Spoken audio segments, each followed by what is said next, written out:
UK વચ્ચે ઐતિહાસિક મુક્ત વેપાર સંધિ પર હસ્તાક્ષર, વેપાર અને સહયોગના નવા યુગની શરૂઆત. પ્રધાનમંત્રી નરેન્દ્ર મોદી અને યુકેના પ્રધાનમંત્રી સ્ટારમર લંડન ખાતે સંયુક્ત પત્રકાર પરિષદ સંબોધિત કરતા ભારત યુકે વચ્ચે ઐતિહાસિક મુક્ત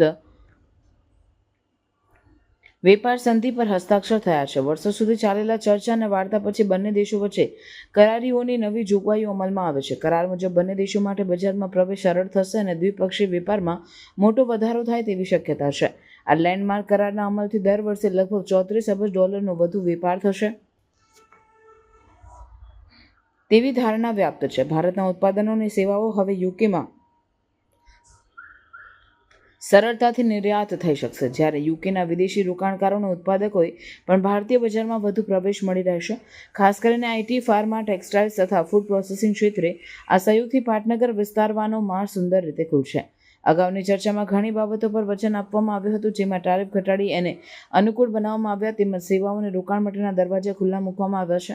બંને દેશોની સરકારોએ યુવા ઉદ્યોગકારો માટે સ્ટાર્ટઅપ અને ટેકનોલોજી ક્ષેત્રે નવા અવસરો વિકસાવવા ખાસ દિશા નિર્દેશો પણ આપ્યા છે. આ કરાર ભારત અને યુકે વચ્ચેના રાજનૈતિક અને આર્થિક સંબંધોના નવા યુગની શરૂઆત દર્શાવે છે. નિષ્ણાંતો માને છે કે આ કરારથી માત્ર વેપાર જ નહીં પરંતુ ટેકનોલોજી, શિક્ષણ સાથે સંકળાયેલા અવસરોમાં પણ વધારો થશે. બંને દેશો માટે વેપાર પાસાઓ ઉપરાંત સાંસ્કૃતિક અને વ્યાપારિક સહયોગમાં પણ વૃદ્ધિ થાય તેવી આશા છે.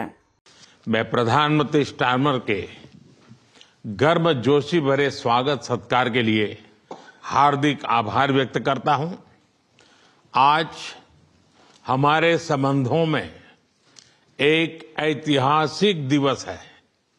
मुझे प्रसन्नता है कि कई वर्षों की मेहनत के बाद आज दोनों देशों के बीच comprehensive economic and trade agreement संपन्न हुआ है.